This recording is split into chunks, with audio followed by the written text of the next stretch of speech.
شروع اللہ کے نام سے جو بڑا مہربان اور رحم کرنے والا ہے، اور تمام تر درود و سلام ہیں محمد مصطفیٰ اور ان کے اہل بیت اطہار کے لیے۔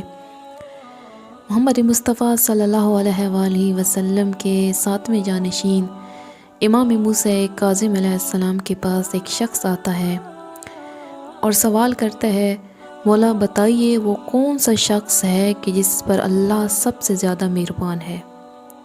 یعنی وہ اس کو یہ سوال یہ کرنا چاہ رہا ہے کہ بتائیے کہ اس دنیا کا خوش بخت ترین انسان کون سا ہے؟ تو امام علیہ السلام ارشاد فرماتے ہیں کہ وہ شخص اس دنیا کا خوش بخت ترین انسان ہے اور اللہ اس شخص پر مہربان ہے جسے 3 چیزیں عطا کی گئی ہوں۔ کون سی 3 چیزیں؟ پہلی چیز امام علیہ السلام ارشاد فرماتے ہیں، ایسی عقل جو اس کی خواہش کا مقابلہ کرنے کے لیے کافی ہو۔ دوسری چیز امام علیہ السلام فرماتے ہیں، ایسا علم جو اس کو جہالت سے بچانے کے لیے کافی ہو۔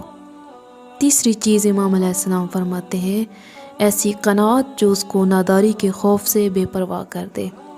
اللہ رب العزت سے دعا ہے کہ اللہ رب العزت ہمیں یہ 3 چیزیں عطا کر کے کائنات کا خوش بخت ترین انسان بنا دے اور ہمیں شمار کر ان لوگوں میں کہ جن پر تو نے مہربانی کی اور ان پر اپنا رحم اور کرم کو جاری و ساری رکھا۔